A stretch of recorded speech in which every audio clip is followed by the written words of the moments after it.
Bueno, para los que no me conocen, yo soy María Gabriela Calle, soy profesora del Departamento de Ingenierías Eléctrica y Electrónica. Bueno, yo soy ingeniera electrónica de la Universidad Pontificia Bolivariana de Medellín. Me gradué, no digamos ni siquiera en el siglo pasado, sino en el milenio pasado, desde, bueno, cuando terminé de estudiar, cuando me gradué de ingeniera, comencé a trabajar en una empresa de ingenieros consultores en telecomunicaciones en Medellín y luego llegué a la Universidad del Norte en el año 2000 a trabajar como docente de tiempo completo en el departamento de eléctrica y electrónica. Estando allí hice una especialización en redes de computadores y luego obtuve una beca Fulbright para realizar mi maestría en Estados Unidos. Viajé a la Universidad de Pittsburgh, allí realicé mi maestría en redes inalámbricas de sensores y luego me ofrecieron una beca para continuar haciendo el doctorado allá en la misma área. Entonces terminé mi doctorado en el año 2009, siempre en el área de las redes inalámbricas de sensores, y luego regresé a Uninorte, precisamente en el año 2009. Desde esa época estoy dictando clases en pregrado y en posgrado en el departamento. Bueno, como pueden ver allí, soy la coordinadora del grupo de telecomunicaciones y señales. Soy miembro senior de IEEE y también investigadora senior de Colciencias. Y bueno, soy profesora asociada en la Universidad del Norte. La presentación de hoy, el título es Enrutamiento en LoRaWAN, comunicación de larga distancia para el Internet de las Cosas. Entonces, primero vamos a hablar un poquito sobre el Internet de las Cosas. Supongo que ya ustedes tienen alguna idea. Vamos a dar unos conceptos que son importantes. Luego hablaremos de conceptos básicos de LoRaWAN. Después hablaremos un poco de qué es enrutar. Luego les hablaré un poquito de los algoritmos de enrutamiento en LoRaWAN. Les mostraré la propuesta que nosotros llevamos a cabo, MAC-GSP6. Y finalmente las conclusiones de la presentación. Si en cualquier momento ustedes tienen dudas durante la presentación, por favor levanten la mano con Google Notes o también pueden preguntar a través del chat o a través de su micrófono también y con mucho gusto yo les contestaré. Bueno, entonces arranquemos por el Internet de las Cosas. Básicamente de lo que se ha planteado en el Internet de las Cosas es que todo dispositivo pueda transmitir información hacia Internet. Todo dispositivo como cuál. Imagínense ustedes la nevera, el aire acondicionado, el abanico, las lámparas, todo eso quisiéramos nosotros que enviara información hacia Internet para poder llevar pues control de muchas cosas que suceden en las viviendas, por ejemplo, el consumo de energía. Cuando se habla de que las neveras envíen información a Internet, también quisiéramos saber cuándo se están acabando las cosas, cuándo se está venciendo la comida que tenemos ahí guardada. Entonces ese es como digamos que el abanico grande del espectro del Internet de las cosas. Para poder realizar IoT se necesita una gran cantidad de tecnologías de comunicación y de procesamiento de datos. Obviamente en esta charla nos interesan más las tecnologías de comunicación y bueno, yo empezaré hablando de la tecnología que yo estudié en mi maestría y en mi doctorado, que son las redes inalámbricas de sensores, Wireless Sensor Networks. Resulta que en esta tecnología se planteaban unos dispositivos que medían variables del ambiente, imagínense ustedes temperatura, humedad, presión atmosférica, contaminación, y que enviaban información en cortas distancias. Cortas distancias me refiero a distancias de 50, 100 metros más o menos.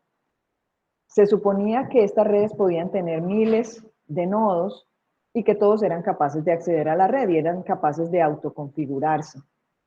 Por lo tanto, se necesitaba muchísima investigación para poder llevar a cabo estas redes. Además de que todos los nodos tenían que funcionar con baterías y debían durar, en teoría, varios años funcionando sin que las personas tuvieran que estar pendientes de ellos. Entonces es una tecnología que representaba muchísimos retos y que se ha estudiado durante muchos, muchos años. Y bueno, a partir de esa tecnología han surgido otras que les voy a mencionar enseguida. La otra tecnología que se considera dentro de IoT es la identificación por radiofrecuencia, RFID. Ustedes saben que esa es la tecnología que se utiliza para llevar inventarios dentro de almacenes o dentro de bodegas. Tiene normalmente un menor alcance, pero pues permite la identificación de muchísimos dispositivos o artículos al mismo tiempo. Hay otra gran cantidad de tecnologías que podrían estar dentro de IoT, pero como les decía, a partir de WSN se han generado muchas otras. La primera que tenemos aquí se llama WBAN, esa es Wireless Body Area Networks, se refiere a redes inalámbricas de área corporal. Eso suena como muy elegante y el ejemplo más fácil que nosotros encontramos de esas redes son cuando tenemos las pulseras que miden los pasos, el pulso y que les llevan a ustedes el control de durante cuánto tiempo corren y cuántas calorías queman. Ese tipo de pulseras, smart bands, que transmiten la información hacia su celular a una aplicación en particular, son el ejemplo más popular de WBAN. Se supone que también lo que se quiere lograr es implantar dispositivos, sensores, dentro del cuerpo humano y que puedan estar transmitiendo información hacia el exterior, ¿sí? Pero al menos las smart bands son las que vemos todos los días, con muchísima frecuencia. También tenemos otra tecnología que surgió a partir de WSN, que son las redes industriales, redes inalámbricas de sensores industriales. ¿Por qué la pongo como un derivado cuando se llama también WSN? Bueno, resulta que en la industria se tienen unos requerimientos muy claros de robustez, tanto en los dispositivos como en las comunicaciones. Se requieren dispositivos de comunicación que puedan transmitir en sitios donde hay alta interferencia electromagnética creada por las máquinas, creadas por diferentes obstáculos metálicos y de otro tipo. Además, en las redes inalámbricas de sensores industriales también juega un papel muy importante el retardo, porque cuando estamos manejando procesos industriales, normalmente necesitamos que la información fluya de manera continua y que si hay un evento, una alarma o una emergencia, esa información sea transmitida inmediatamente con alta prioridad. Es decir, las redes inalámbricas de sensores tienen altos requerimientos de tiempo real para las aplicaciones industriales, lo cual no era muy urgente acá en WSN. Entonces se creó toda esta rama que está diseñada precisamente pensando en las características de las aplicaciones industriales. Finalmente, tenemos otro derivado que se llama LP1. LP1 es Low Power Wide Area Networks, redes de área ancha con baja potencia. Entonces, dentro de esta LP1 hay una variedad de tecnologías que lo que hacen es que permiten obtener información, transmitirla durante largas distancias, utilizando nodos muy sencillos y que pueden ser recibidas a través de varios kilómetros en un nodo que sea un poco más complejo. LoRaWAN está ubicada precisamente aquí en este lado de las LP1. Entonces ahí tenemos ya como el contexto de dónde está LP1 dentro de IoT. Hablemos entonces un poquito de las características básicas de LoRaWAN. LoRa viene de Long Range, es decir, largo alcance. Red de área extensa de largo alcance es un poquito redundante, pues porque si es de área extensa se supone que el alcance es largo, y esa es la idea. Y podemos encontrar entonces enlaces de varios kilómetros desde un nodo hasta un gateway. Ok, y uno podría preguntarse, bueno, pero es que yo puedo lograr eso, yo puedo lograr enlaces de varios kilómetros con enlaces de microondas con unas antenas grandes. Entonces, ¿qué de especial tiene LoRaWAN? Bueno, pues les quiero mostrar aquí, como ustedes no pudieron trabajar con ellos durante el semestre, de pronto la persona que está en décimo se alcanzó a trabajar con ellos, pero bueno, estos son los dispositivos con los cuales hemos trabajado más frecuentemente en la universidad. Este es un nodo Siduino LoRaWAN y este es un gateway. Empecemos hablando por el gateway. Si ustedes lo ven con detalle, la parte de abajo es básicamente una Raspberry Pi 3, por eso de pronto les puede parecer familiar, que tiene su sistema operativo de Raspberry inspirado en Linux, etcétera, etcétera. Y la parte de arriba corresponde al radio de LoRaWAN.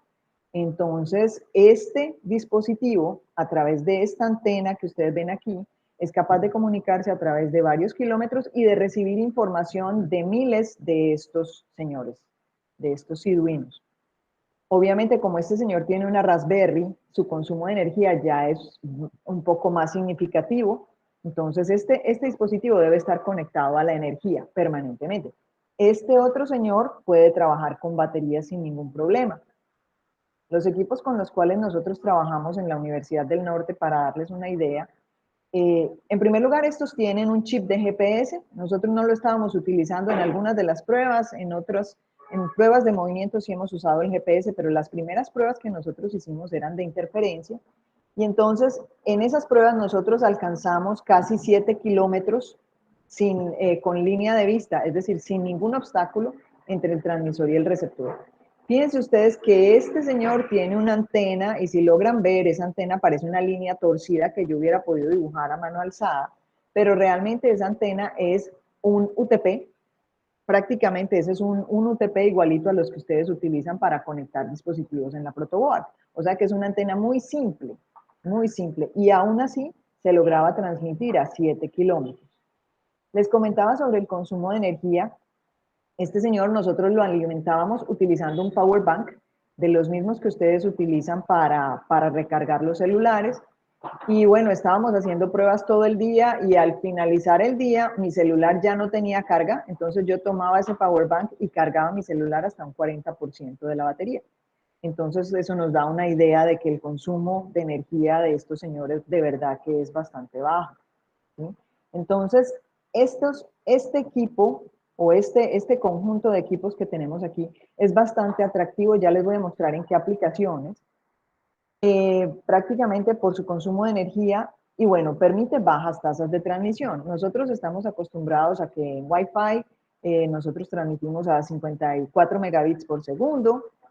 Cuando la comunicación está malita, entonces transmitimos a 11 megabits por segundo, y eso nos parece muy lento. Bueno, para que tengamos una idea, la máxima tasa de transmisión que se logra con los dispositivos LoRaWAN es 5.5 kilobits por segundo.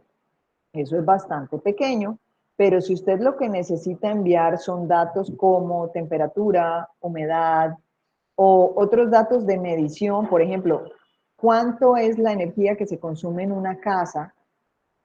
Si ustedes se dan cuenta, normalmente la medida de energía se hace una vez al mes, cuando llegan los señores de Electricaribe a mirar el medidor, punto. Entonces, si usted tiene un dispositivo de estos que puede mandar 2 o 3 veces al día cuánto ha sido el consumo, pues eso es una mejora enorme respecto al servicio que se tiene actualmente. Y no es necesario tener una tasa de transmisión tan alta como estuviéramos en Wi-Fi. Se utilizan también bandas de frecuencia libres, que en Colombia son exactamente la banda de 900 MHz, en América realmente. 868 es libre en Europa, 400 MHz en Asia. 868 para nosotros no es libre, es la banda que utilizan los celulares, entonces allí no podríamos trabajar.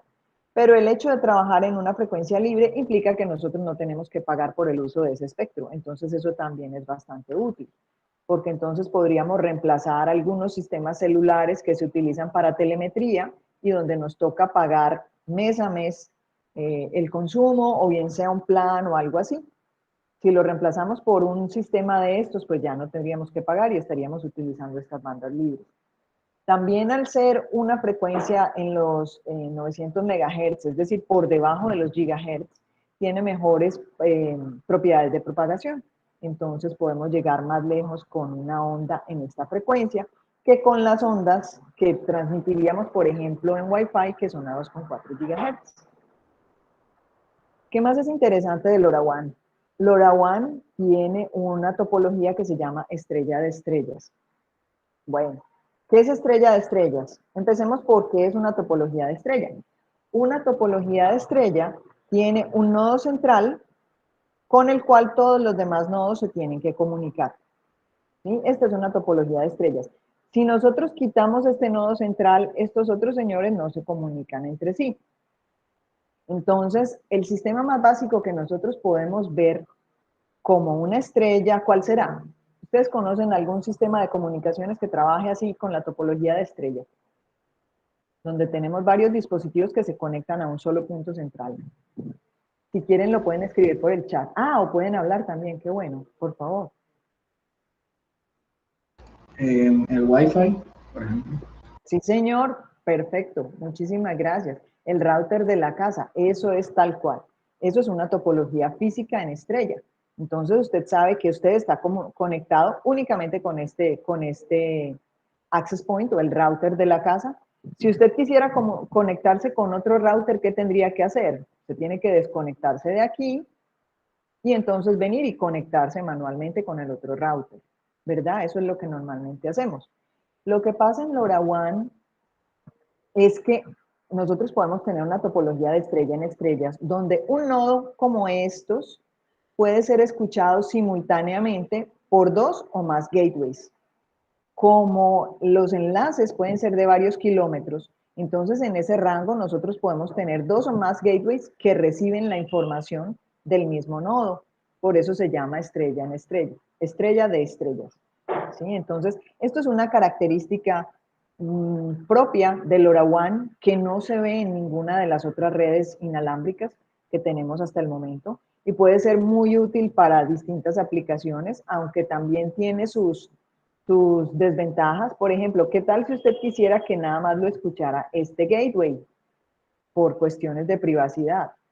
Bueno, realmente como está planteada la tecnología, cualquier gateway que esté por aquí cerquita podría escucharlo, ¿sí? Entonces tendríamos que mirar otra manera de lograrlo. Pero bueno, esta es la topología del LoRaWAN. Entonces miremos unas cuantas aplicaciones. Aquí les tengo un dibujito que tenemos en un artículo que nos acaban de publicar en el IEEE Communications Magazine de junio de 2020. Este artículo se llama Enrutamiento en LoRaWAN, revisión y desafíos. Lo hicimos entre Alfonso Osorio, graduado de Maestría de Ingeniería Electrónica, María Calle, José Soto, profesores del Departamento de Eléctrica y Electrónica, y John Candelo, profesor de la Universidad Nacional de Medellín. Esta revista es una de las más prestigiosas del área de comunicaciones en IEEE.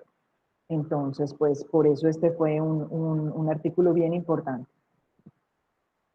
Miremos cómo funciona entonces o cuáles podrían ser las aplicaciones. Aquí ustedes logran ver unas torres, nosotros lo dibujamos como si fueran unas torres, simbolizando los gateways.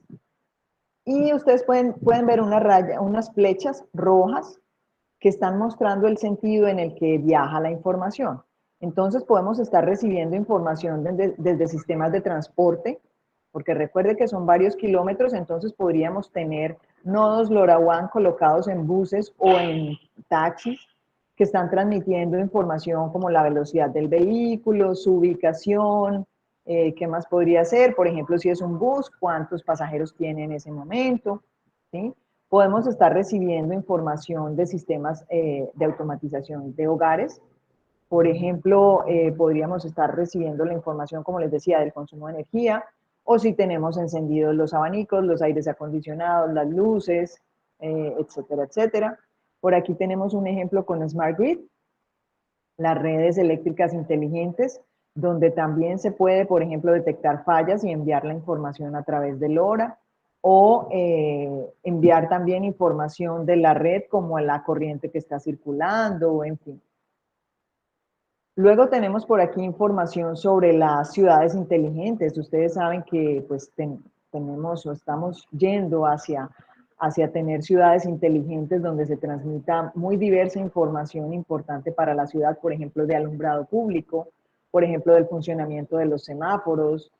¿Sí? Ese tipo de información es muy importante y como LoRaWAN permite una distancia tan grande, también se puede enviar información a través de los dispositivos LoRa sin necesidad de estar pagando una mensualidad por utilizar la red celular y sin tender cables a través de la ciudad. ¿Qué más tenemos por aquí? Bueno, industria, también podemos enviar información de los procesos industriales, información de monitoreo de campos agrícolas, por ejemplo, como les decía, temperatura, humedad, es lo más fácil. Finalmente tenemos por aquí un ejemplo de monitoreo de infraestructura civil. Esta caricatura lo que nos quiere representar es un puente. Imagínense los puentes como el puente Pumarejo y otros puentes, donde nosotros necesitaríamos monitorear, por ejemplo, la vibración de los puentes en distintos puntos y enviar esa información a un centro remoto donde se pueda ir almacenando la información y un experto pueda analizarla para determinar en qué momento se hace mantenimiento. Eso sería otra utilidad bien grande de LoRa. Finalmente tenemos por aquí unas flechas negras que también la cabeza les indica a ustedes el flujo de la información. Esas flechas nos muestran que estos gateways se conectan con un servidor principal en la nube y entonces se puede recolectar la información de muchas redes LoRaWAN en todo el planeta. De hecho, pues ya está esto montado, funcionando, y las personas que quieran registrar su gateway allí pueden hacerlo y comparten su información con el resto del mundo. Fíjense que por aquí tenemos un ejemplo de un nodito que le pusimos nodo N. Ese nodo N está transmitiendo información tanto hasta este gateway como hasta este gateway. Entonces ese nodo nos está dando una idea de la topología de estrella en estrellas que yo les comentaba. Otro dato adicional, estas elipses que ustedes ven acá lo que nos muestra son diferentes rangos de distancias, partiendo a partir del gateway. Sí, hay sitios más cercanos y un poco más lejos, pero bueno, en la literatura encontramos de verdad que se puede llegar hasta 15, 20 kilómetros con dispositivos LoRaWAN, siempre y cuando no haya obstáculos en el camino de la señal, es decir, cuando tenemos línea de vista. ¿Cómo vamos hasta ahí? ¿Alguna pregunta?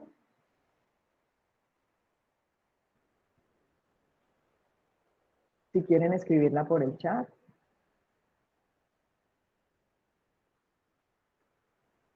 Ok, bueno, Miguel dice que todo bien, Jesús también, Valentina también, listo. Muchas gracias. Saben que si tienen alguna pregunta me cuentan. Bueno, y ahora pasemos aquí a la pregunta de la charla. ¿Y qué es enrutar? ¿Quién de ustedes sabe qué es enrutar? Si lo quiere escribir en el chat o si lo quiere... Ah, perdón. Antes de que pasemos a enrutar, Lázaro tiene una pregunta. Si hay más enlaces, ¿cómo se reduce el consumo? Oiga, excelente pregunta. Perdón, me devuelvo antes de que vayamos a enrutar para poderle contestar a Lázaro. Venga, le cuento. Cada uno de estos enlaces tiene, me imagino que se refiere al consumo de energía, Lázaro, ¿verdad? Listo, perfecto. Entonces, cada uno de estos nodos transmite su señal con una potencia determinada, ¿sí? Esa señal, con estas antenitas que yo les mostré aquí anteriormente, con esta antena que es tan simple, y con esta otra antena, ambas antenas son omnidireccionales. Entonces, la señal se propaga en todas las direcciones posibles, ¿sí? Entonces, este señor que tiene dos enlaces está utilizando exactamente la misma potencia. Lo que pasa es que su señal se propaga hacia ambos lados. De hecho, el nodo que está por aquí en la casa también se está propagando hacia toda el área, digamos que circular alrededor de él. ¿Ok? Entonces, el hecho de que tengamos dos enlaces no implica un mayor consumo de energía.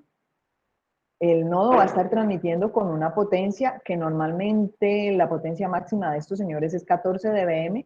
Para que lo tengan presente, el router inalámbrico que utilizamos en la casa normalmente está configurado a 17 dBm. Entonces, este señor que ustedes ven aquí transmite solamente 3 dBm por debajo de lo que transmite su router inalámbrico.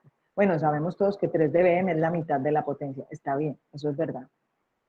Pero fíjense que con su router inalámbrico, si lo pusiéramos afuera en la calle, de pronto alcanzaríamos una distancia de cobertura que sería 100 metros de pronto, 200 metros, cuando más. Y aquí en LoRa, nosotros alcanzamos varios kilómetros con los 14 dBm. Entonces es bastante más eficiente desde ese punto de vista. Lázaro, no sé si le quedó... Ah, ok, perfecto. Muchísimas gracias. Muchas gracias por su pregunta. ¿Alguien tiene otra pregunta antes de que lleguemos a enrutar?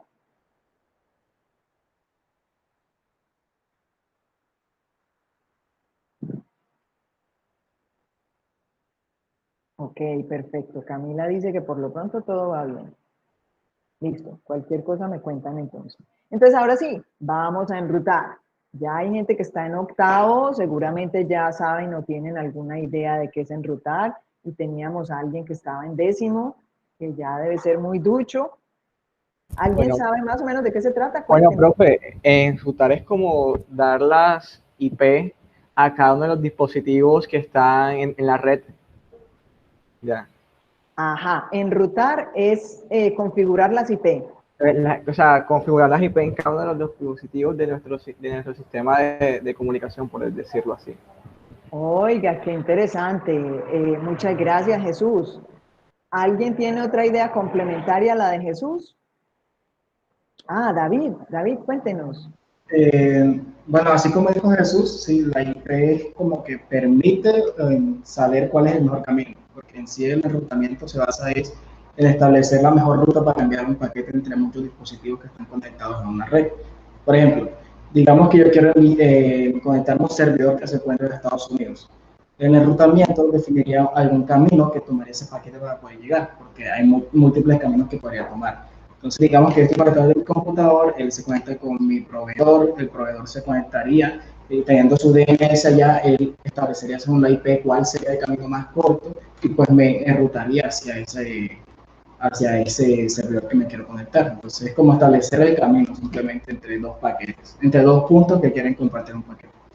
Muy bien, David, excelente. Y por aquí Juan José García decía establecer una ruta. Completamente de acuerdo. Entonces, fíjense que mucha gente lo primero que piensa cuando le dicen enrutar, es que enrutar es poner la dirección IP. De verdad que esa primera respuesta que dio Jesús es muy común. Mucha gente se refiere a enrutar como las direcciones IP, pero resulta que el protocolo IP, el Internet Protocol, que es el que está relacionado directamente con las direcciones IP, no enruta. Los que enrutan son los algoritmos de enrutamiento, que son diferentes. Hay otros que se llaman OSPF, bueno, uno viejito RIP. Hay una gran cantidad de algoritmos que se dedican a encontrar el camino, como dice David, entre un origen y un destino. BGP, exactamente, Lázaro, muy bien. BGP es otro algoritmo de enrutamiento. Entonces, enrutar básicamente lo que nos permite es transmitir la información desde un origen hasta un destino. Pensemos en esto. Ustedes tienen su computador o su celular y entonces normalmente ustedes se conectan con algún tipo de servicio en el día. Se me ocurren estos tres servicios: Google, YouTube, TikTok y bueno, todo el poco de otras cosas con las cuales ustedes se conectan. Aquí ustedes saben que yo estoy mostrando un dibujito de unos servidores que son como una milésima parte o millonésima parte de los servidores que encontraríamos en cualquiera de estos servicios. Y entonces, lo primero que a uno se le ocurre es, bueno, yo podría tener un enlace directo entre mi computador y cualquiera de estos servidores. ¿Sí? ¿Qué tal si yo pudiera tener una fibra óptica directa hasta YouTube? Eso sería genial y sería extremadamente costoso. Lo mismo que sería extremadamente costoso para cada uno de nosotros tener un enlace directo con cada uno de los posibles servicios a los que queremos acceder. Entonces, esta alternativa, vamos a ver, esta alternativa que tenemos acá, ya, esta alternativa no es correcta. La alternativa que es mejor, que es la que utilizamos hoy por hoy, es, bueno, vamos a tomar una red, esta alternativa no se usa. Tenemos una serie de redes, realmente están formadas primero por su proveedor de servicio de Internet, que tiene varios enrutadores. Ese señor se conecta con otras redes que le prestan diferentes servicios y así sucesivamente. Internet está formada por una gran cantidad de redes de diferentes proveedores con distintos enrutadores. Cada uno de estos noditos, de estos círculos naranja, se refieren o quieren simbolizar los enrutadores. Ahí les muestro un dibujo. Traté de buscar uno parecido a los que tenemos en el laboratorio de telemática. Bueno, este fue el más parecido que encontré, pero todos son muy parecidos definitivamente, sobre todo los enrutadores de servicios de telecomunicaciones. Y entonces estos señores son los que se van a encargar de decidir si la información que usted envía cuando llega acá debe irse por aquí o mejor de pronto por aquí. Fíjense que si yo vengo para acá y estoy tratando de ir para acá, tengo dos opciones, por aquí o por allá. Entonces el algoritmo de enrutamiento es el que decide, bueno, hay que irse por aquí, hay que irse por aquí. Y finalmente de esta manera llegamos hasta el final. Entonces el enrutar es llevar una información desde un origen hasta un destino utilizando varios saltos. ¿Sí? Esa es la idea. Entonces, la pregunta que sigue es, ¿para qué quiero yo enrutar en LoRaWAN? Profe, si cada nodo alcanza varios kilómetros, yo no puedo tener un enlace directo entre el nodo y el gateway y ya, despreocuparme y no hacer todo el proceso de buscar la ruta. Bueno, resulta que el LoRaWAN, con todas las ventajas que tiene un problema serio cuando hay obstrucciones, es decir, cuando hay obstáculos entre el nodo transmisor y el gateway, ¿sí? Cuando hay obstáculos se presentan problemas de pérdida de paquetes. También podemos tener pérdidas por interferencias, pero el estudio que hicimos nos muestra que las interferencias electromagnéticas pues tienen que ser muy altas para obstaculizar al LoRaWAN. Sin embargo, cuando tenemos edificios, cuando tenemos casas, vehículos dentro de una ciudad, todo eso obstruye la línea de vista entre el transmisor y el receptor y todo eso nos genera pérdida de paquetes.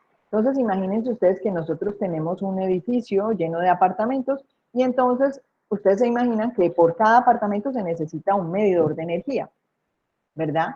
Supongamos que a cada medidor de energía nosotros le vamos a poner un nodito LoRaWAN para que pueda estar transmitiendo 2 o 3 veces en el día cómo va el consumo de energía de cada usuario, ¿sí?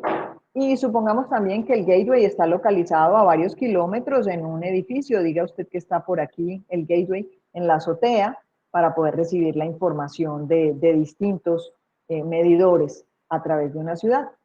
Resulta que nosotros enviamos esa información que normalmente la consideramos como si se propagara en línea recta y bueno, y se propaga en varias direcciones, pero también recuerden ustedes que los medidores normalmente están ubicados en sótanos o en sitios que no necesariamente están aquí afuera del edificio o en la parte alta para poder tener un camino de línea de vista hasta este otro edificio. Normalmente cuando vamos a salir de este tipo de aplicaciones, vamos a encontrar otros edificios, casas, vehículos, etcétera, que nos van a obstaculizar la señal.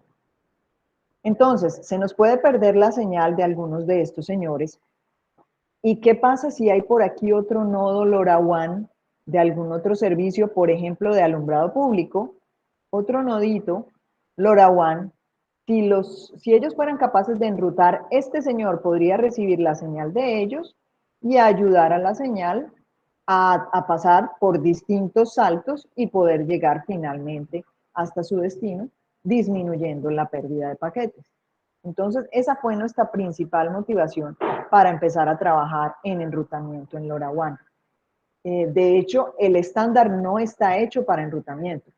¿Sí? Nunca se consideró tener una función de enrutamiento en LoRa, precisamente como se decía, bueno, es que son varios kilómetros, es que es una tasa bajita, etcétera, etcétera.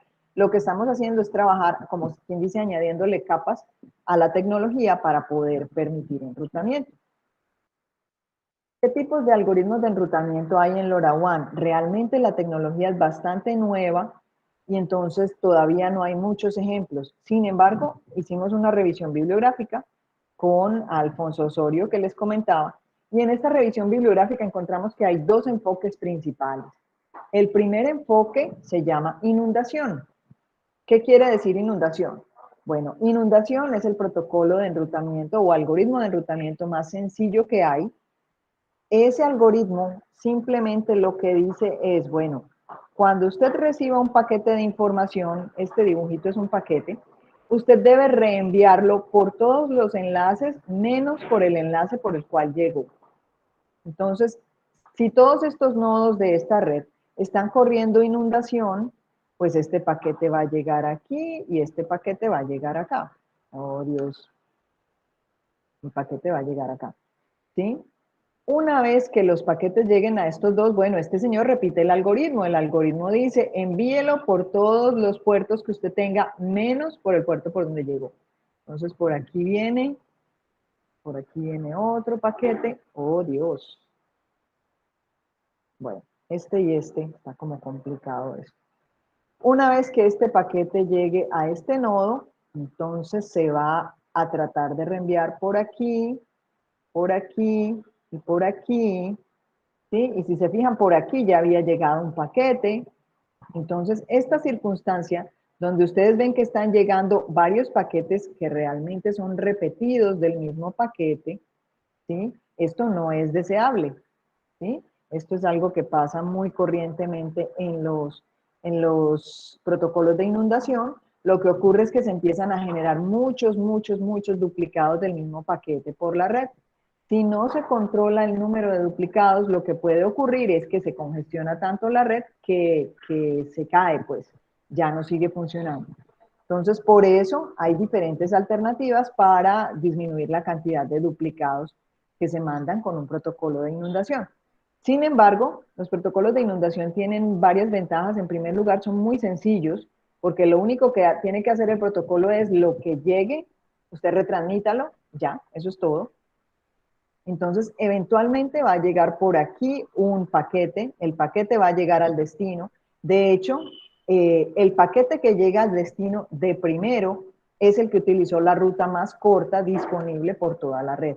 Entonces, eso es una ventaja grande en comparación con otros algoritmos, porque realmente los protocolos de inundación no calculan ninguna ruta. Lo único que hacen es retransmitir, y en algún momento el paquete va a llegar al destino y no tienen que calcular la ruta de manera explícita. ¿Sí? Entonces, en LoRaWAN encontramos varios protocolos que están orientados a inundación, y el otro enfoque que se propone en la literatura es crear árboles. ¿Sí? ¿Cómo funcionan en general los protocolos que crean árboles? Bueno, en primer lugar tenemos que recordar algo. Una topología de árbol funciona a partir de una raíz, que normalmente es el destino, si esta puede ser la raíz. Y entonces a partir de allí se transmiten diferentes paquetes de control, muchas veces utilizando inundación, y a través de esos paquetes que se retransmiten por toda la red, el protocolo va a ir creando las rutas que se utilizan dentro de la red para poder llegar a todos los destinos. Los algoritmos de árbol normalmente evitan este tipo de situaciones, evitan que se presenten ciclos dentro de la red. ¿Sí? Entonces eso es una ventaja muy grande que ellos tienen. ¿Listo? Entonces, después de que se corre toda la parte inicial del algoritmo y después de que se encuentran las rutas, pues entonces ahí sí, cuando viene un paquete por aquí, ya cada uno de estos enrutadores sabe por dónde debe enviarlo. De pronto lo envía por acá, por aquí, luego sigue por esta, ¿sí? Este puede ser perfectamente la ruta que se creó a través del algoritmo de árbol. Entonces, tiene grandes ventajas y mucha gente prefiere este enfoque, ¿sí? Pero entonces tiene la desventaja de que en un principio igual tenemos que inundar la red para conocer información sobre ella, luego tenemos que calcular la ruta y ahí sí es que podemos enviar el dato que estamos enviando, el dato de usuario, pues. Cuando lo que tenemos en los protocolos de inundación es que mandamos el mismo dato de usuario es el que se va propagando por toda la red. Y nosotros tenemos algunas maneras de tratar de mitigar entonces ese efecto que se produce cuando tenemos muchísimos duplicados. ¿Cómo vamos hasta ahí?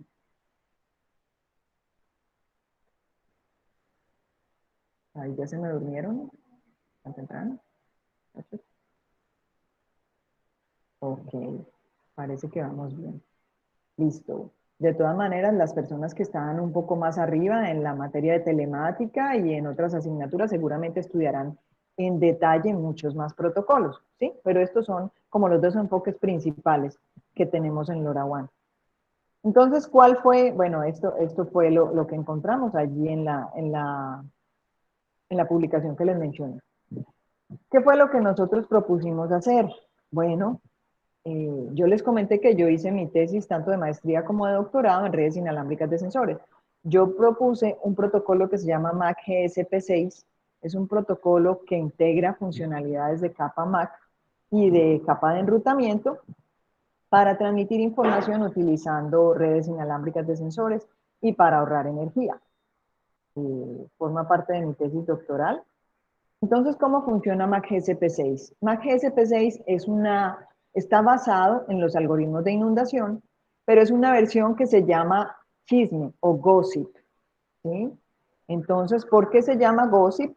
Bueno, gossip es una versión que limita, es una versión de los protocolos de inundación que limita la cantidad de duplicados que van por la red.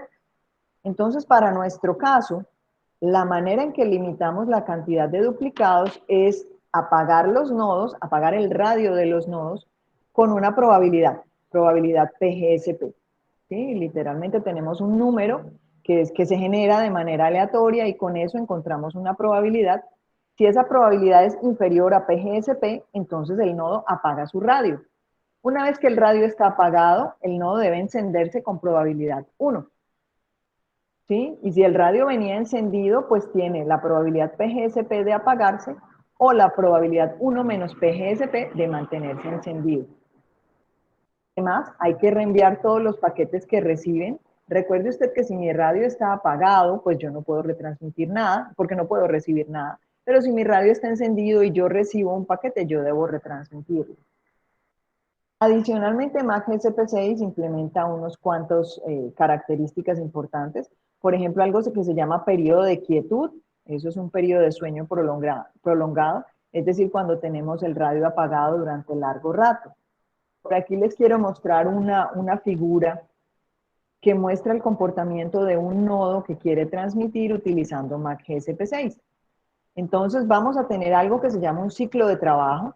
Un ciclo de trabajo es un periodo de trabajo donde en una parte el nodo está activo y en otra parte el nodo definitivamente está apagado su radio. Entonces, durante la parte activa del ciclo de trabajo, este nodo que quería enviar información transmite información, luego él se apaga, luego aquí él tiene que despertarse para tratar de recibir. ¿Por qué? Porque resulta, recuerden ustedes que todos estos nodos lo que hacen es transmitir de manera omnidireccional, ¿sí? Es decir, en todas las direcciones. Entonces, si algún nodo recibió mi paquete, tiene la obligación de retransmitirlo en este punto. Entonces, si yo me levanto y escucho que alguien está transmitiendo mi paquete, quiere decir que mi paquete fue transmitido de manera exitosa, ¿sí? Si mi paquete fue recibido de manera exitosa, yo inmediatamente me voy a dormir durante este periodo largo de quietud. Si yo no escuché nada, eso quiere decir que nadie fue capaz de escuchar mi paquete, se perdió por algún motivo. Entonces yo debo dormir durante la parte inactiva del ciclo de trabajo. Aquí me despierto y retransmito una segunda vez. Y ya. No sé si ustedes se han dado cuenta que sus computadores, cuando tienen algún problema de comunicación, ellos se quedan intentando. Lo mismo que el celular cuando tiene que transmitir algo por IP. Bueno, los protocolos que ellos manejan lo que hacen es eso. No me puedo conectar, entonces intento otra vez, intento otra vez. Ellos van a intentar varias veces y si definitivamente no se pueden conectar, les mandan a ustedes un mensaje que dice la red no está disponible o error de conexión, pero eso se hace únicamente después de que el dispositivo por debajo ha tratado de enviar bastantes veces.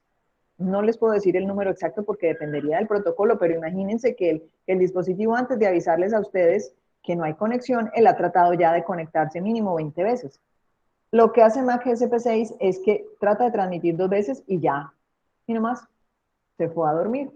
¿Sí? Si alguien fue capaz de rescatar este mensaje y lo retransmitió, qué bueno. Y si no, pues ni modo, el mensaje se perdió. Así es como funciona el protocolo que nosotros implementamos. Este es el protocolo, yo lo ensayé para redes inalámbricas de sensores. En mi tesis fue hecho completamente en simulación. Luego lo ensayamos para otra plataforma. Y este protocolo tiene muchas similitudes con LoRa, en el sentido de que LoRa también maneja los apagados del nodo, tiene pocas retransmisiones, entonces tiene algunas similitudes que nos permitieron decir, vamos a tratar de implementar Mac GSP6 para LoRa, a ver cómo nos va. Entonces lo que hicimos fue realizar unas pruebas en la Universidad del Norte, recordemos nuestro campus. Si este es el Bambú, entonces por aquí está nuestro bloque L de Ingenierías Eléctrica y Electrónica. Y aquí tenemos bloque A, B y C. Y bueno, todos los demás bloques de la universidad, el edificio de ingenierías debería estar por aquí aproximadamente. Ya hemos hecho bastantes pruebas alrededor de la universidad con LoRa. Y estas fueron las pruebas que realizó Alfonso Osorio dentro de su tesis, que se llama Mitigación de pérdida de paquetes en una red LoRaWAN para aplicaciones sin línea de vista. Entonces, ¿qué fue lo que hicimos? Bueno, el gateway se colocó en el tercer piso del bloque L, ¿sí? En nuestro laboratorio, y establecimos una red de la siguiente manera. Tenemos un nodo, este es el nodo número 1, que es el único que podía comunicarse directamente con el gateway. Los demás nodos se ubicaron en distintas partes del campus, de tal manera que garantizáramos que ninguno de estos nodos puede comunicarse directamente al gateway. Ustedes dirán, pero profe, si un nodo normalmente puede alcanzar varios kilómetros, ¿cómo es posible que no podamos llegar desde por aquí? Esto era el auditorio, este nodo estaba ubicado cerca del auditorio. Desde el auditorio hasta el L no hay ningún kilómetro. Entonces, ¿cómo es posible que no podamos llegar? Bueno, lo primero que nos tocó hacer fue configurar los nodos en su más alta tasa de transmisión, 5.5 kilobits por segundo, y de esa manera se reduce la distancia a la cual el nodo puede alcanzar. Adicionalmente, como él está ubicado, este nodito está ubicado cerca del auditorio, y de aquí hasta acá hay varios edificios y árboles y una gran cantidad de obstáculos, entonces se garantizó que este nodo no fuera capaz de hablar con el gateway. Sin embargo, nosotros teníamos que determinar con cuáles nodos él sí podía hablar. Entonces ustedes ven aquí unas flechas negras que simbolizan un enlace bueno, es decir, que tenía un buen nivel de señal, y unas flechas azules que los llamamos nosotros enlace normal porque tenían un nivel de señal un poco menor, ¿sí? Y fíjense que las dos flechas, por ejemplo, en este enlace, las dos flechas no son del mismo color en ambos sentidos. Eso es algo muy común en comunicaciones inalámbricas. Por el hecho de que usted esté transmitiendo hacia un nodo, no quiere decir que él le escucha de la misma manera o que usted le escucha de la misma manera a él, ¿sí? Muchas veces asumimos que la comunicación es completamente bidireccional, es decir, que el transmisor le escucha al receptor y el receptor le escucha al transmisor. No necesariamente ocurre eso en comunicaciones inalámbricas. Entonces aquí establecimos todas estas flechas que ustedes ven, son los enlaces de comunicación entre los nodos, es decir, cuáles de los nodos podían hablar con quién, podían comunicarse directamente. Entonces ahí está el establecimiento de la red y tenemos las distancias. Tenemos aquí 105,92 metros y la distancia más larga era esta de casi 200 metros. ¿Hay alguna pregunta? Me pareció que alguien quería preguntar. Cuéntenos.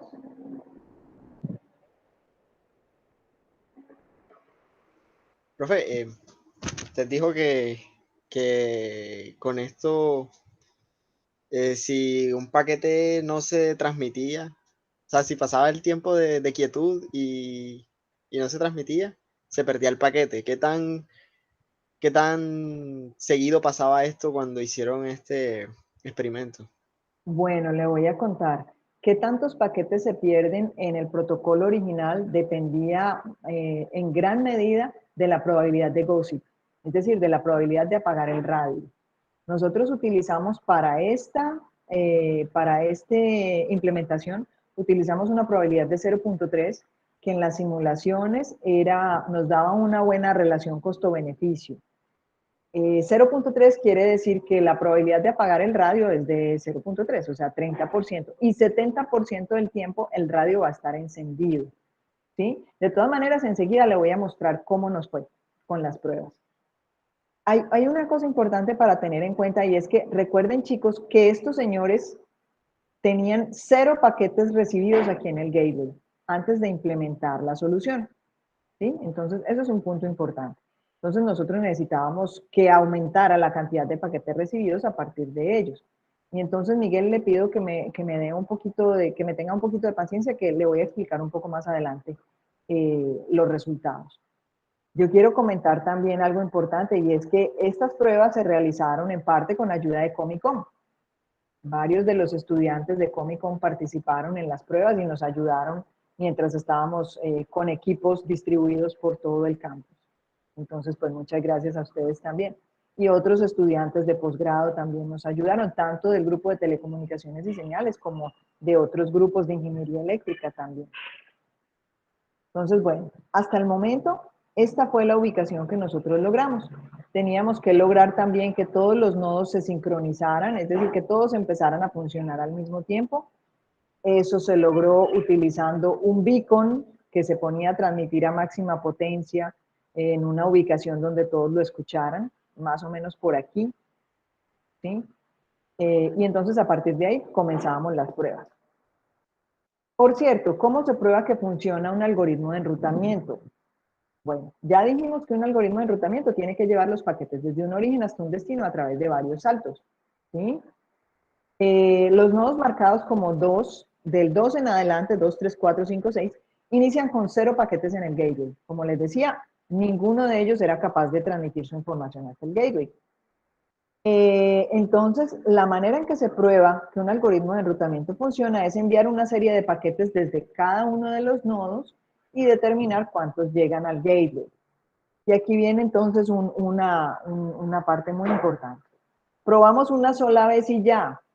Eso es lo más sencillo, profesora. Usted prende uno de los nodos, manda 10 paquetes y cuenta cuántos llegaron al lado de allá y punto. Pues realmente en ingeniería no podemos probar una sola vez y ya. Eso es algo que hacemos con mucha frecuencia en los trabajos finales de los distintos cursos, pero necesitamos probar muchas veces. En muchas otras ramas de las ciencias tampoco es suficiente probar una sola vez y ya.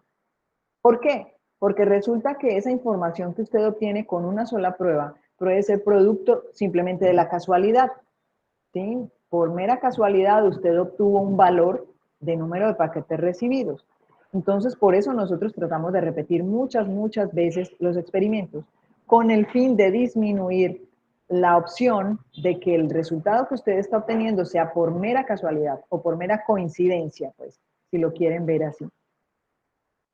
Entonces necesitamos probar varias veces el sistema, que sea el algoritmo de enrutamiento o cualquier sistema, y obtener un resultado significativo desde el punto de vista estadístico. Ya entonces muchos de ustedes han pasado por análisis de datos, de pronto algunos de ustedes van a llegar allá y les recomiendo muy encarecidamente la materia. Yo sé que para muchos de nosotros, me incluyo, es compleja, pero de verdad que tiene una utilidad grandísima para nosotros en ingeniería.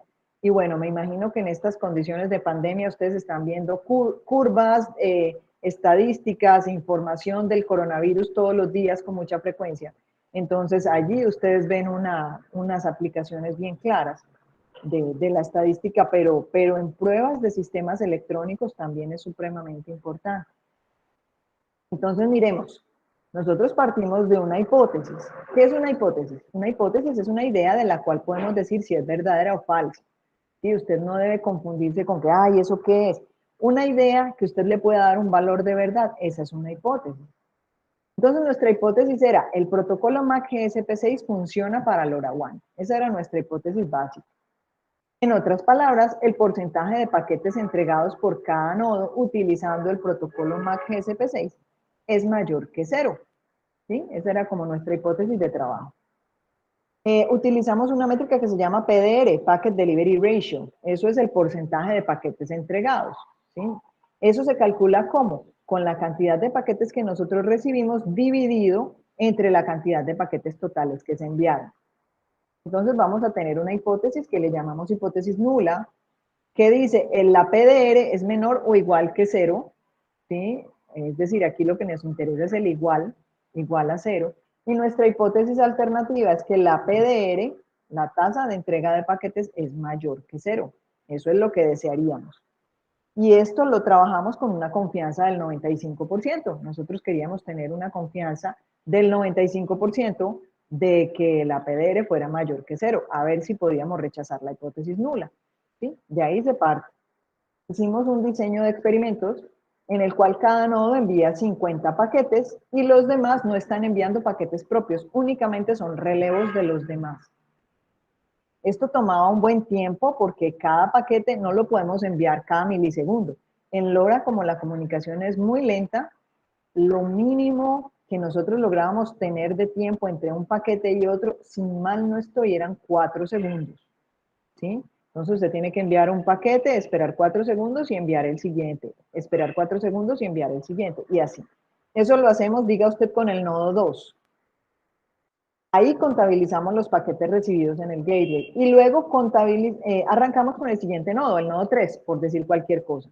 El nodo 3 repite la operación, envía 50 paquetes, los demás noditos son relevos, contabilizamos los paquetes en el gateway y repetimos con el siguiente nodo. Una vez que terminamos con todos los nodos del 2 al 6, a eso nosotros le llamamos ronda. Una ronda entonces es cuando nosotros enviamos 50 paquetes de cada uno de los nodos y contabilizamos los resultados en el gateway. ¿Cómo nos fue? Miremos. Aquí tenemos los nodos que están transmitiendo del 2 al 6. Recuerde que cuando el nodo 2 está transmitiendo, los demás son relevos. Y aquí tenemos cuántas rondas logramos hacer. Se tomaba bastante tiempo por cada ronda, no solamente por lo que les digo, que el tiempo entre paquetes LoRa no puede ser muy pequeño, sino que además se presentaban problemas, algunos nodos se bloqueaban durante la prueba, entonces tocaba volver a empezarla, algunos no recibían la señal de sincronización en algún momento y tocaba resetearlos todos y volver a empezar. Bueno, todo eso es lo que ocurre cuando uno hace pruebas de campo, eso es lo normal. Entonces, fíjense ustedes, por ejemplo, el nodo 2, este es porcentaje ya, obtuvimos 82% de los paquetes en la primera ronda, 66% en la segunda, 62% en la tercera, 82, 68. ¿Sí ven? Entonces aquí tenemos una gran cantidad de números y bueno, ¿qué podemos hacer después con ellos? Afortunadamente la estadística nos ayuda a resumir esos valores y a tratar de encontrar entonces cómo se comportaron los diferentes nodos o cómo se comportó el algoritmo de enrutamiento para los diferentes nodos. En esta gráfica que tenemos aquí yo les muestro lo que se llaman intervalos de confianza. Estos son intervalos de confianza del 95% para el promedio de paquetes recibidos por cada nodo. Fíjense que los nodos están aquí en el eje de las X, ¿sí? Y en el eje de las Y tenemos el PDR en porcentaje, ¿sí? Entonces, con el 95%, el promedio, con el 95% de confianza, el promedio de los paquetes recibidos en el gateway para el nodo 2 está entre más o menos 65% y cerca del 80%, entre 65 y 80. Para el 3 tenemos un intervalo que empieza un poquito más arriba, puede empezar como en 74 aproximadamente y llega por ahí como hasta 85, digan ustedes, y así sucesivamente. ¿Qué más nos muestra esta gráfica? Hay varias cosas interesantes. Por ejemplo, cuando usted está trabajando con los intervalos de confianza, si estos rangos se superponen entre ellos, o sea, con los demás, usted no puede concluir diferencia estadística en el funcionamiento de los diferentes nodos. Por ejemplo, ustedes alcanzan a ver que el nodo 2, el intervalo del nodo 2 se superpone o se traslapa con el intervalo del nodo 3. Si me pueden contestar por el chat, si alcanzan a ver que estos dos están traslapados.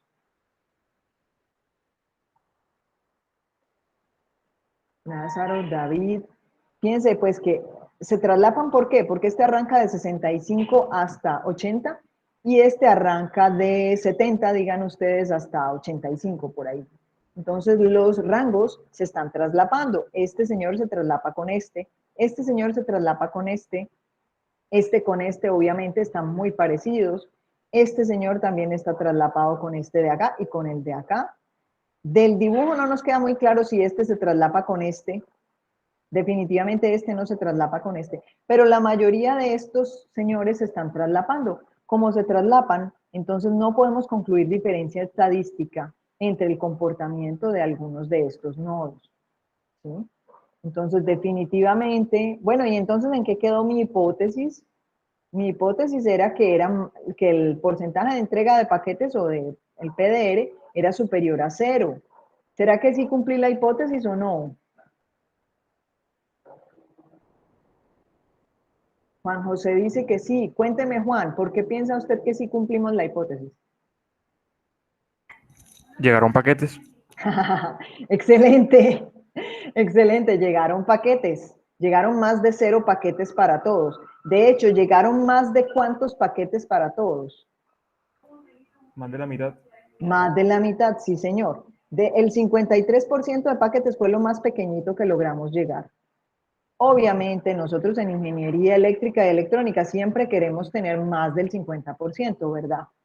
Sería deseable que hubiéramos obtenido mucho más del 50%, o que hubiéramos obtenido el 80%, el 90%. ¿Qué pasa aquí? Como ustedes pueden ver, la variabilidad de los resultados era muy grande. Quiere decir que nosotros necesitábamos realizar una mayor cantidad de pruebas a ver si de pronto lográbamos reducir el tamaño de estos intervalos. Bueno, por falta de tiempo no logramos hacerlo. Eso nos queda ya para trabajo futuro. Otro punto interesante que quisiera mostrarles aquí, muchachos, es que nosotros habíamos dicho, vea, es que para enrutar tenemos que mandar un paquete desde el origen al destino a través de varios saltos. Entonces, ¿qué hubiera ocurrido si yo hubiera obtenido estos porcentajes, pero resulta que el número de saltos totales desde cada nodo hubiera sido 1?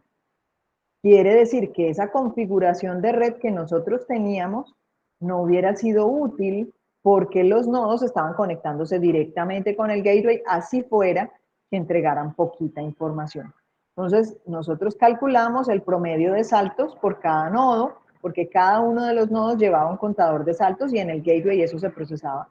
Entonces encontramos esto. La mayoría de los nodos tienen más de 2 saltos en promedio.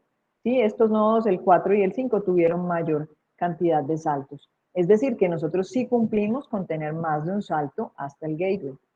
Y obtuvimos estos valores de PDR. ¿Sí? Todo esto lo logramos con la tesis de maestría de Alfonso. Perfecto. Entonces, bueno, hasta ahí llega mi presentación. Presentamos conceptos básicos sobre IoT. Presentamos unos conceptos básicos de LoRaWAN, enrutamiento también. Mostramos ejemplos de enfoques para enrutamiento en LoRaWAN y mostramos nuestra propuesta con sus pruebas y resultados. Si tienen alguna pregunta.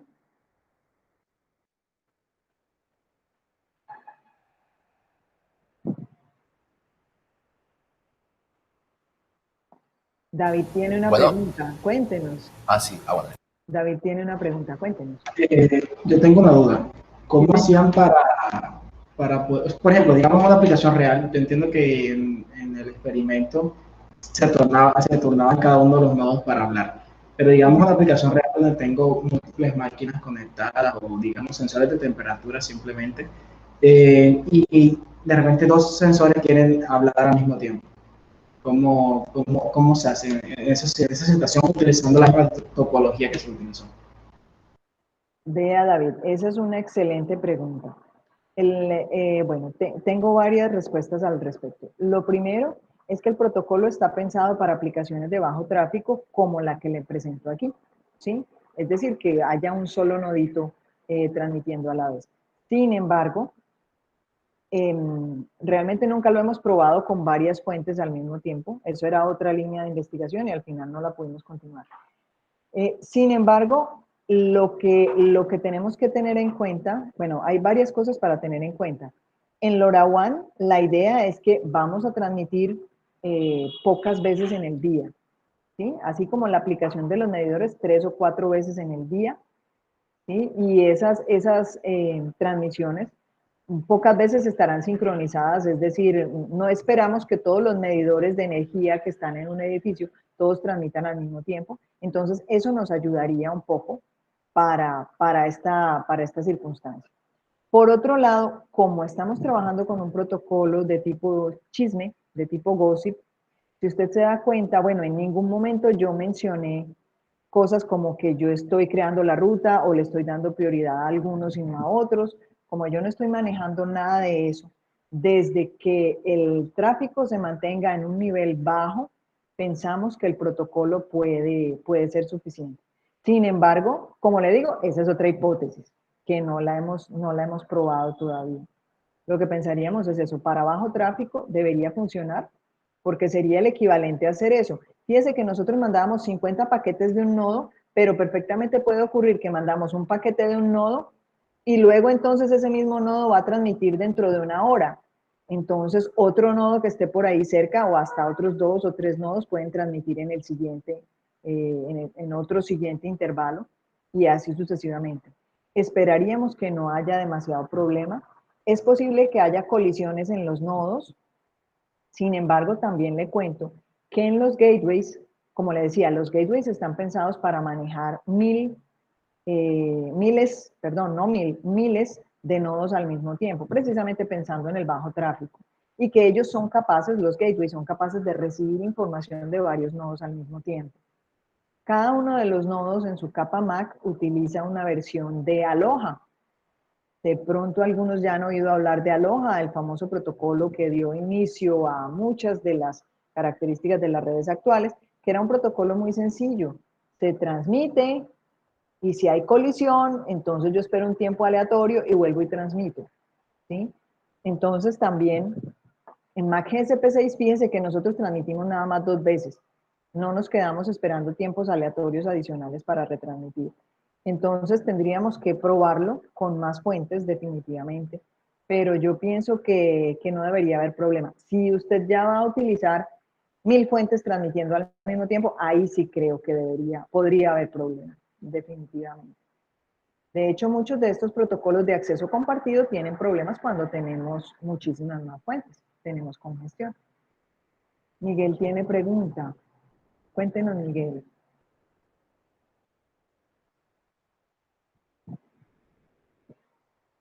Miguel. Miguel se nos fue.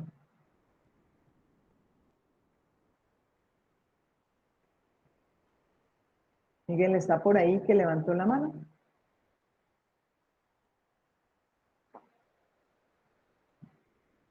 Miguel, Hola, lo siento, cuéntenos. No, no, no mi hay problema. internet. Ok. No hay problema. Eh, Cuéntenos. Viendo, pues, con este protocolo, ¿qué tanto afectaría el hecho de que fuera un dispositivo en movimiento en la ciudad, el envío de estos paquetes, dado que bueno, la retransmisión solo sucede una vez en caso de que no llegue el paquete? Bueno, a ver, le cuento. Ya hemos hecho pruebas de LoRa en movimiento. Tenemos otro artículo publicado con otros estudiantes de maestría. No, pues no lo traté mucho porque en ese momento no hicimos enrutamiento, ¿sí? Simplemente estábamos probando cómo era el desempeño del LoRa móvil. Vea, le cuento, lo que hemos encontrado hasta el momento y lo que está documentado en la literatura es que lo que más afecta a LoRa no es tanto el movimiento, sino los obstáculos. Definitivamente yo pienso que, y las pruebas que hemos hecho así lo evidencian, que los obstáculos son el mayor problema para LoRa. ¿Por qué se presenta eso? Porque las comunicaciones móviles se dificultan mucho cuando la tasa de transmisión es alta. De hecho, los celulares que ustedes tienen son unas máquinas muy complejas, tienen unos codificadores, toda la parte de celulares 3,5G, 4G y etcétera, LTE. Los codificadores son absolutamente complejos para permitir que ustedes vayan en un carro a 50, 60 y más kilómetros por hora y ustedes puedan estar hablando, puedan estar transmitiendo, viendo videos y cosas por el estilo. Eso es un radio extremadamente complejo y que transmite a muy alta velocidad. LTE, ¿cuánto será la velocidad de LTE? Varios megas, ¿verdad? Varios megabits por segundo, se supone. En teoría, pues lo que nos da nuestro operador de pronto sea un poco menos, pero diga usted que le dé 2 megas, que seguramente le da más. Recuerde que el LoRa transmite a 5.5 kilo en el caso más rápido. Si usted quiere tener un mejor alcance de la comunicación con LoRaWAN, usted transmite a 980 bits por segundo, que es lo más bajito. ¿Sí? Esa es la tasa de transmisión más baja. A 980 bits por segundo, la velocidad casi no afecta a LoRaWAN. Sí podría afectar un algoritmo de enrutamiento como el que les he presentado aquí. Es muy posible. Y el algoritmo de enrutamiento no ha sido probado para nodos móviles. De ninguna manera. Uy, si no lo hemos probado para mayor tráfico, mucho menos lo hemos probado para nodos móviles todavía. Lo que sí pienso yo es que, dado que el algoritmo no busca rutas explícitamente, sino que él simplemente retransmite, imagínese usted varios carros que van recibiendo los paquetes y están todos en la carretera y etcétera, etcétera. Recuerde que el algoritmo lo que hace es, si yo recibo, yo retransmito y yo me estoy prendiendo y apagando. Si yo tengo varios carros que son vecinos, y acuérdese que los rangos del enlace son de kilómetros, entonces piense usted en 2 kilómetros de carretera, probablemente usted va a encontrar 3 o 4 carros que le pueden hacer la retransmisión, ¿sí? Entonces, yo pensaría que en ambientes móviles no debería haber tanto problema, precisamente por las condiciones de los algoritmos de Gossip, que son basados en inundación, donde usted no tiene que estar pendiente de que hay una ruta y si un carro se me movió, entonces esa ruta se me dañó, ¿sí? Sino que cualquier carro que reciba mi información y que la retransmita, con ese carro me sirve. Entonces, yo pienso que estos algoritmos deben ser bastante buenos para comunicaciones móviles. Obviamente, si logramos manejar el problema de la inundación en primer lugar, y en segundo lugar, si no tenemos un tráfico muy alto de información que queremos mandar. En esos dos casos pienso que sería muy útil, pero también es una hipótesis que no ha sido probada. Lo tendríamos que probarlo. Pero bueno, ahí hay varias posibles tesis de maestría, si alguno se anima. Todas esas hipótesis pueden generar tesis de maestría y hasta de doctorado. Si alguien está interesado, me puede contactar y podemos trabajar en eso. No sé si alguien tiene más preguntas o si les he contestado adecuadamente. Ah, David, cuéntenos, David. Te disculpe. No, no, para nada. Antes, muchas gracias por preguntar. Cuéntenos. La duda que me surgió fue al comienzo cuando empezamos a hablar del enrutamiento. Ajá. Yo investigué un momentico rápido y por qué no usar, por ejemplo, en aplicaciones fijas de LoRa, por ejemplo, en esa donde digamos que tengamos varios nodos, ¿ya? Y tengamos Ajá. un gateway. Y eso no se vayan a mover, no vayan a estar cambiando de, por ejemplo, de celdas ni nada de eso, donde estén fijos. Correcto. ¿Por qué no usar, por ejemplo, enrutamiento en base a IP? Porque, o sea, si tengo Oh, entendido, la IP, pues me podría decir cuál es el camino más cercano, sin necesidad de como procesar tan rápido o algo. Yo puedo decir, mira, la conexión más cercana que tengo es con este nodo y pues selecciono la ruta más inteligente y así como que podría ahorrar tiempo y, bueno, no sé, es un protocolo que es muy estandarizado y que se ha usado mucho. me encanta su pregunta. Y Miguel, tranquilo que ya voy para allá. Deme un segundito, Miguel, y ya le contesto a David. Entonces, vea, David, esa es una pregunta muy buena. ¿Por qué no utilizamos simplemente los algoritmos de enrutamiento que se utilizan en Internet, que ya están basados en IP y que todo el mundo los usa y los conoce? Es más o menos así la pregunta, ¿verdad, David? Sí, señora. Perfecto. Entonces, vea, le cuento.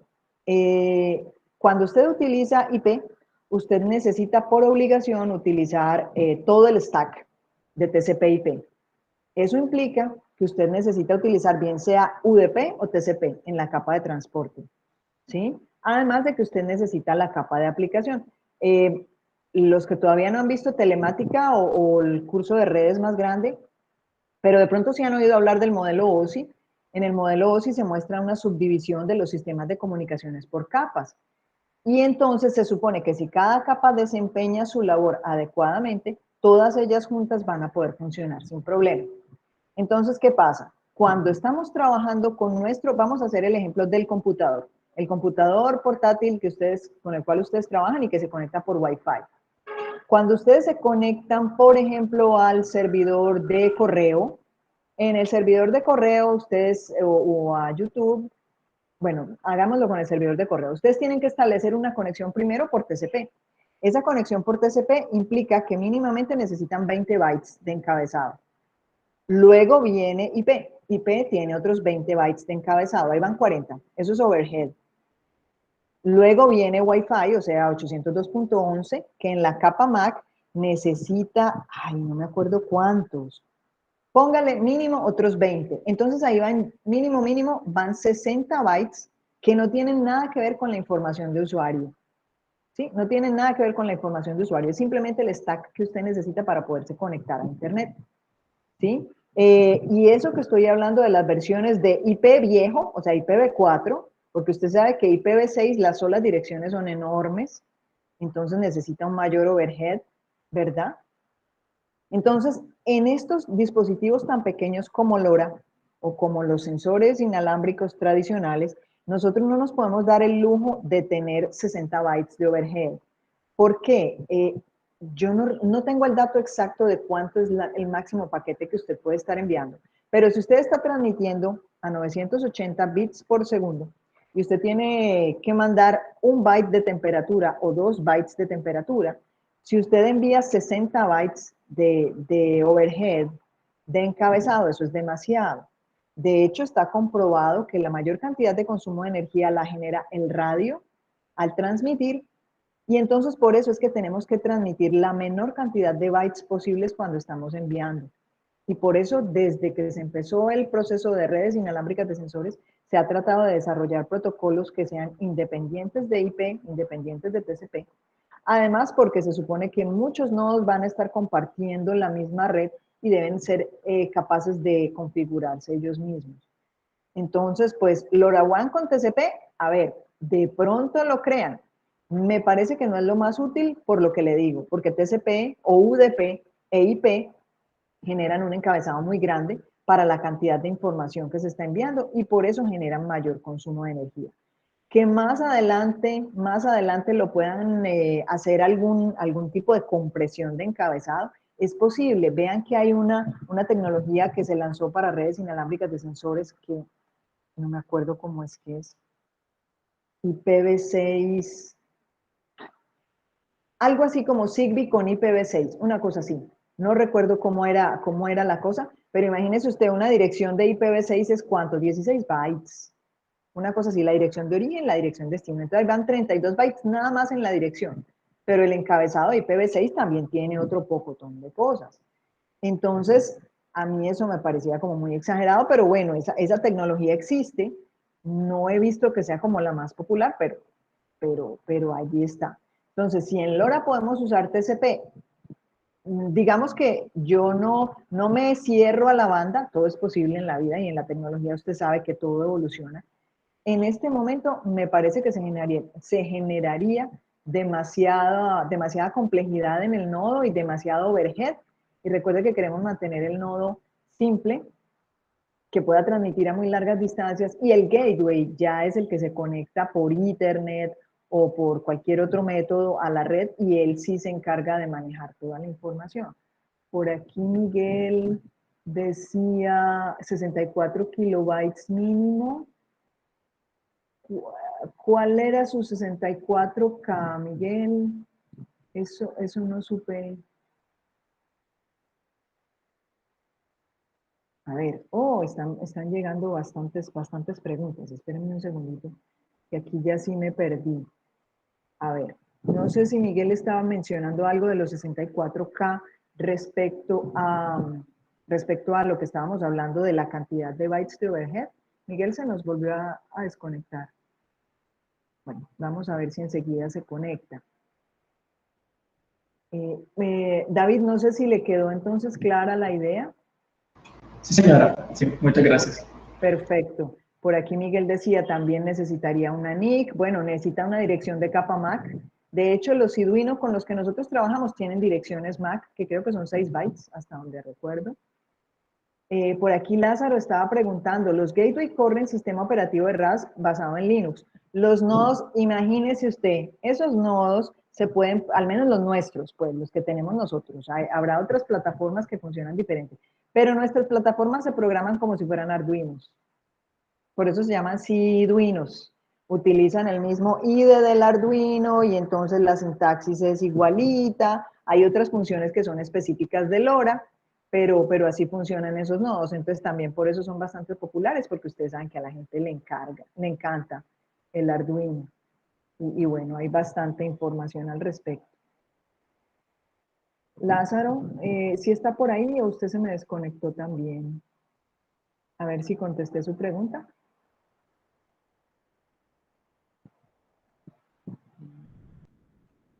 No sé si Lázaro está por allí.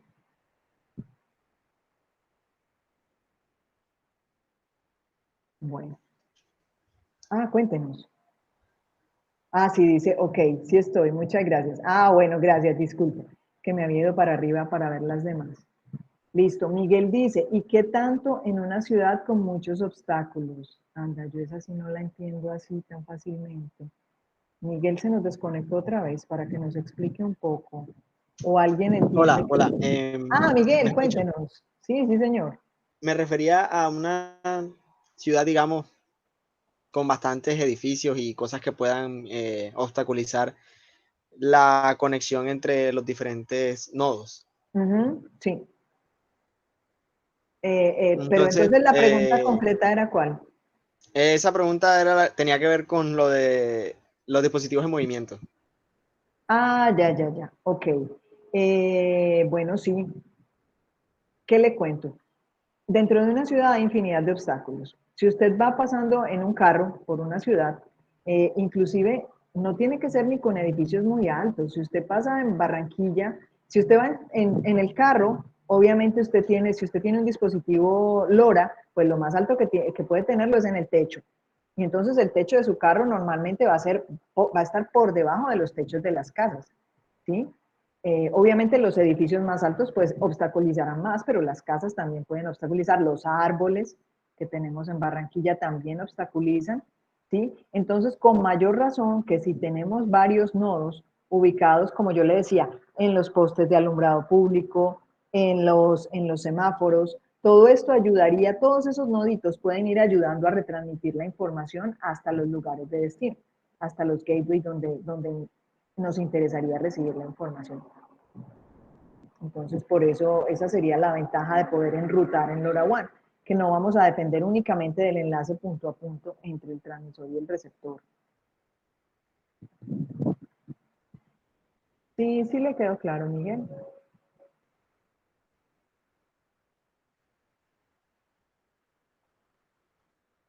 Ah, bueno, claro. Y en estos casos afecta mucho la cantidad de saltos en retransmisión.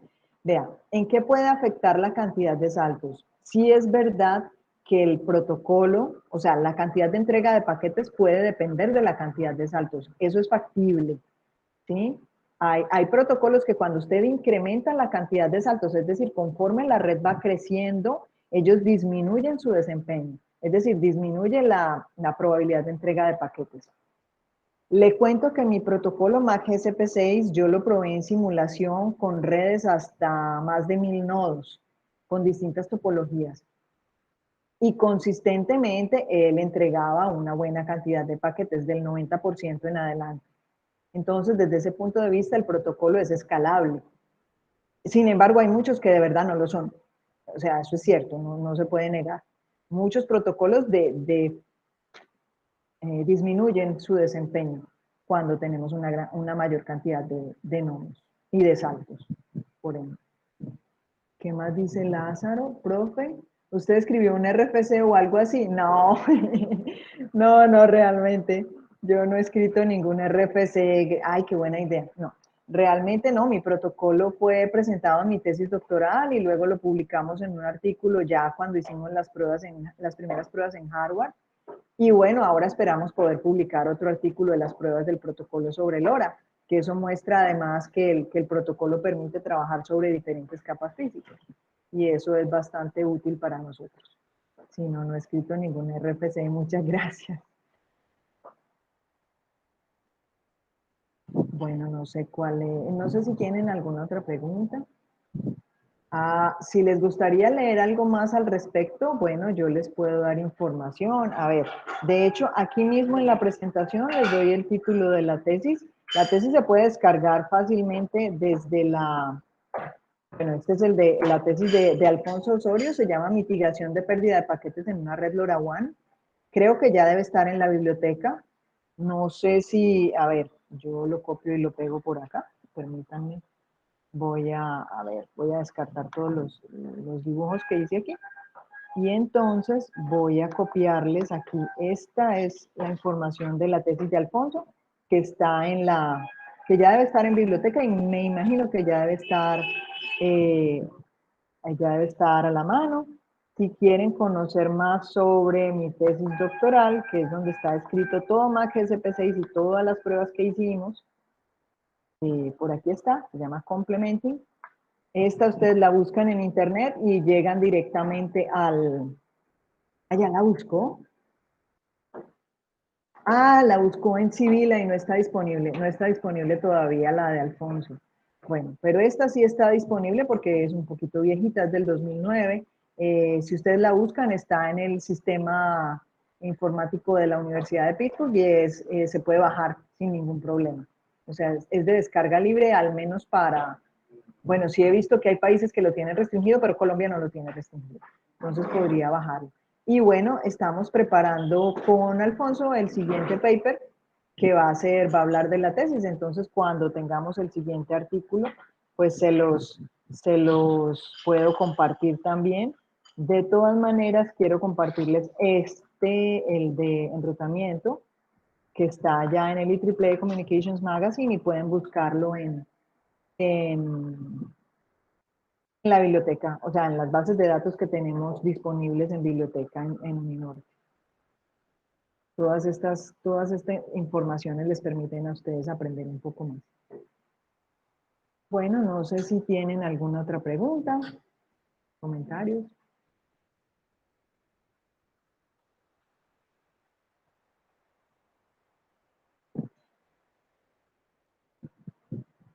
Ok, bueno, entonces yo voy a dejar por aquí de compartir dejar de compartir la pantalla.